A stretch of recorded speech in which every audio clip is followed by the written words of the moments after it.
boleh lock, tak boleh buka. Dulu pun ni macam kerja. Ni saya rasa dia punya kunci ada masalah lah. Itu masalah, dia orang cakap pun masalah. Nanti saya suruh berhenti 2 hari lepas dia orang mari buka-buka tak boleh buka. Okey.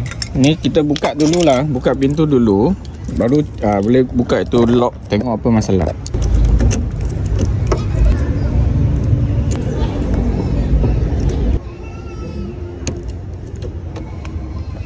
Okey.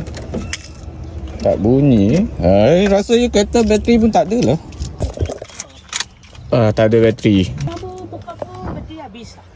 Boleh jadi on lah, on lah. Ada on. Itulah, tadi dia on. Sekarang bateri kong sajalah. Bateri kong, ini kunci pun ada masalah. Dia boleh lock, dia tak boleh buka. Buat dah. Buat dah.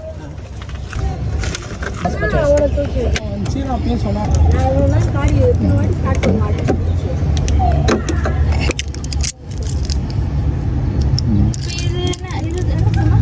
Kita tak betul.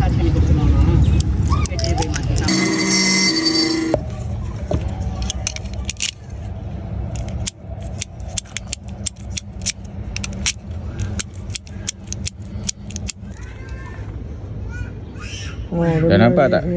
Ni you lagi kopi, dia lagi teluk. You lagi kopi, dia lagi teruk.